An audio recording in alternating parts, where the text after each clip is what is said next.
Good morning and welcome to your Sunday morning, early morning intuitive guidance. Oh, there. Gotta get some new fixative, I guess. Anywho, no, they're mine. All kinds of interesting things coming together today, and I'm not sure where to start in terms of laying them out, but we'll just jump in and see where we end up. So I'm Dr. Bonnie Nussbaum, and I am bringing you some words of wisdom today to set not to, good morning, Carolyn. Glad you are here. You're the first one to pop on today. Set not just your day right, but hopefully beyond that. Because what led to this little unfolding, good morning, Cindy. Glad you are here, was waking up at 3 a.m. Good morning, Peggy. Welcome. And stewing about the Intentional Community Project. You know, why does everything take so long to unfold? What if it doesn't happen the way I'm thinking it's going to? What if out of this I don't end up with a place to live that's right for me? What if?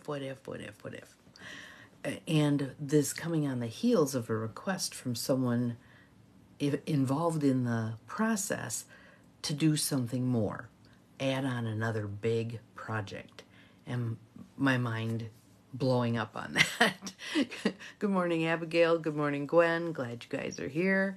Welcome. So I thought to myself, okay, there's something that needs to be addressed here.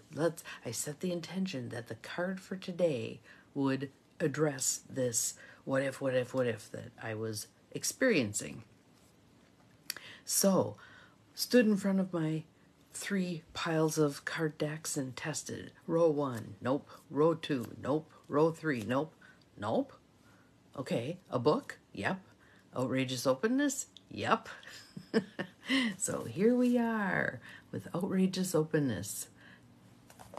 Letting the divine take the lead. Good morning, Beth. Welcome. Glad you are here. Letting the divine take the lead. There's the answer, right? So this is by Tosha Silver. For those of you who are unfamiliar with it, all the names that have rolled, good morning, Mel, I'm sure are intimately related or connected to this book because I talk about it often. But this one, when I read the chapter title, I was like, how is that going to fit with what's coming next, and how do I make things happen so that what I'm needing here gets handled, blah, blah. But then I read the pages, and it's like, oh, that makes total sense. So let's take some nice deep breaths in through the nose, out through the mouth. Second one a little bit deeper, in through the nose, out through the mouth. And one more, bringing yourself right into the present, in through the nose, out through the mouth. There we are, ready for the message. So see how this applies to whatever you're wondering about, worrying about, questioning right now in your life. Death becomes her. The quote is by Florence Scovel Shinn. Anything forced into manifestation through personal will is always ill-gotten. Anything forced into manifestation through personal will, we make it happen, is always ill-gotten. So let's see what she has to say about this. Page number is 113. 113, at least in my book. I know some of the other books are numbered a little differently, but the chapter title is Death Becomes Her. One of my favorite books is a deceptively simple tome called The Game of Life and How to Play It by Florence Scovel Shinn, a New York metaphysician from the 1940s with a disarmingly direct manner. I loved her instantly. She shared the basic principles of divine order and selection with pristine clarity. Discovering this text changed me overnight. I started seeing how anyone could learn to dance with life if the mind was kept positive and receptive. The book with the funny archaic name became my Bible. In one story, Shinn told of a woman who coveted a certain home. Every day she visualized herself there, totally transfixed. When the owner finally died one day of a sudden illness, the woman bought the place, thrilled that her dream had come true. Yet from the moment she moved in, a nightmare ensued, including the unexpected death of her own partner. One day, she asked Shin if she had helped caused the former owner's passing through her obsession. Thank you, Cindy. Shin replied, quite likely. Your determination to get what you wanted was so strong you helped the other woman leave. Now you're reaping the fruit. She went on, it would have been far better to call in divine order and say, bring the home that's right for me. Let divine order pick the perfect place that's meant to be mine. Can you see the difference there? Instead of, I want that and I'm going to get it, I'm open to receiving what's in my highest and best good. Well, that story scared the bejesus out of me. I could feel its essential truth. My own strong attachments had often created painful, chaotic results.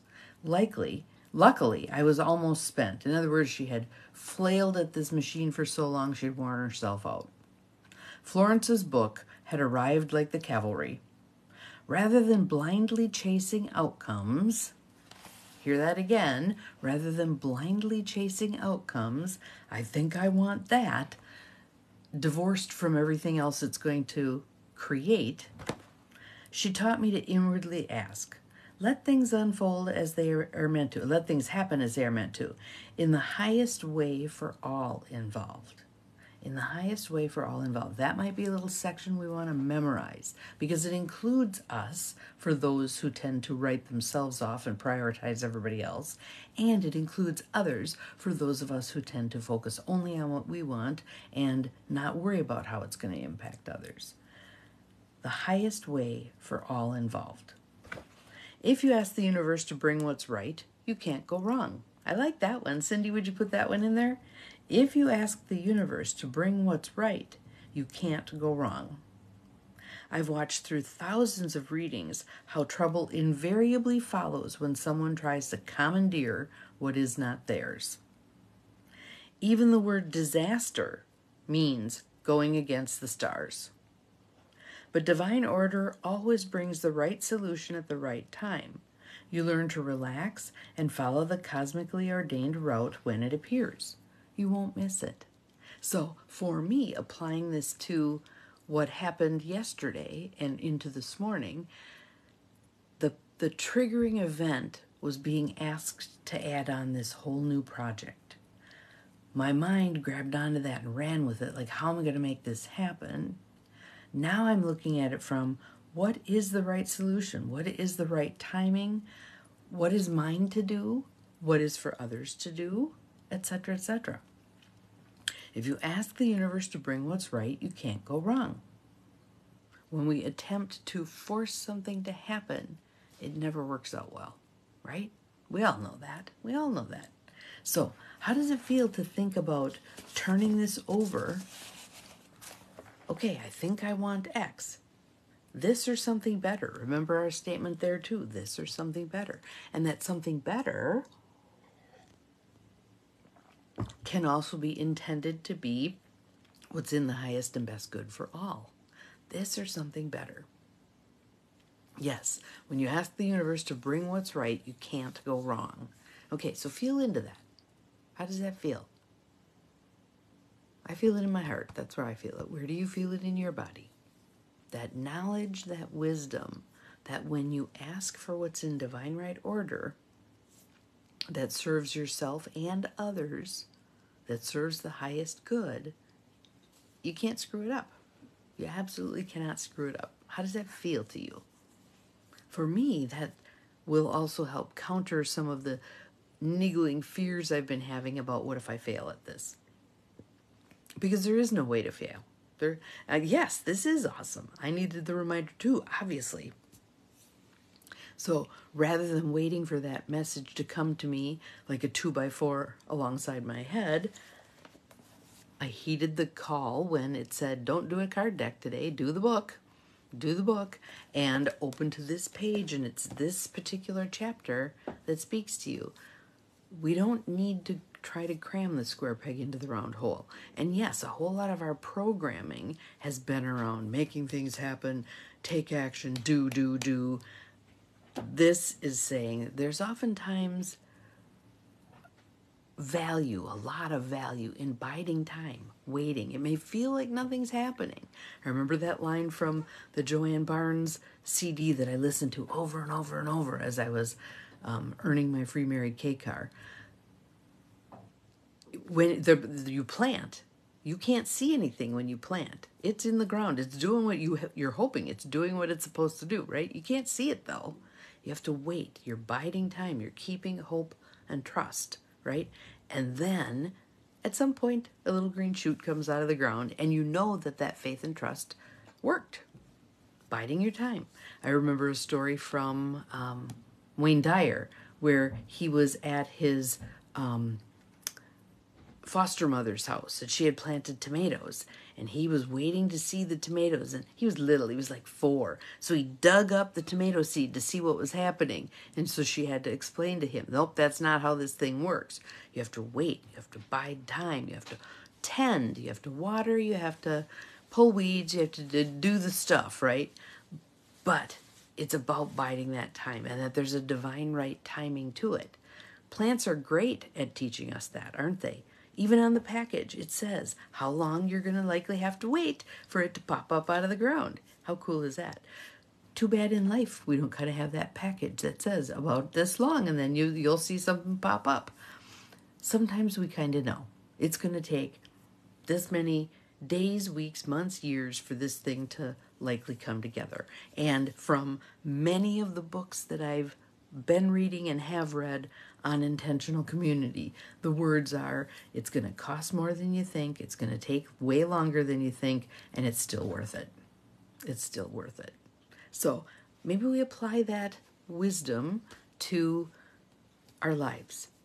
Everything that we want is going to take longer than we think, it's going to cost more than we think, and it's still worth it. Keep going. Just keep going. Hold space. Hold big open space for it to come to the surface, for it to manifest. This or something better. Again, we're not locking ourselves in to a specific thing. I would also say, in terms of the part of the story where it's the woman is asking Florence Scovel Shinn, basically, did I kill her by wanting this so much? And Florence says, kinda. Good morning, Sarah. Glad you are here. I wouldn't worry about that. On some level, my belief is that woman was also ready to leave, or someone else's desire to make her leave wouldn't have been sufficient for her to go. Okay? So, again, it all comes together in the divine dance, in this great big amalgam that's constantly unfolding. It's kind of like we're in the giant bread mixer and everything's spinning around and some things come together and then they move apart, etc., etc. So the point of the story is, don't get your undies so in a knot about it's got to turn out this way. It's got to be this particular outcome on this particular day at this particular time. No. Here's what I'd like. This or something better. I'm opening space. I'll take the steps that show up in front of me. Maybe it won't turn out exactly the way I anticipated, but I'm going to trust that it will turn out in divine right order and divine right timing of benefit to all. Okay? Just kind of breathe into that. Allow that. Is that very different from what we've all been raised to do? Absolutely. Will it work? Absolutely. So, taking the time to just be, to hold space for our big dreams. Yes, exactly. Yes, I loved that quote when I read. I don't even remember which one of the books said it that specifically. It might have been Diana Leaf Christian, but I'm not sure. But I thought that was very helpful. It's going to take longer than you think, cost more than you think, and it's still worth it. So, have an awesome Sunday. Diane and I are going to go see Killers of the Flower Moon, which I think will be very powerful. I had a hell of a time reading the book. I was so angry reading the book that human beings did this to other human beings. I mean, we see this all the time. Those human beings being the ones who are acting according to this chapter, right? They're taking what isn't theirs. They're coveting other people's stuff. They're believing in scarcity. They're using brute force to take what they want. Yet that never turns out well. Never, ever, ever turns out well. I know people sometimes are tempted, but yes, exactly. Leave it to the divine. Leave it to the divine. We still follow the breadcrumbs on the trail, but we don't have to forge the whole trail ourselves. We are co-creating with the divine. So have an awesome Sunday. We'll see you again tomorrow. Remember, you're capable of far more than you think you are. Bye.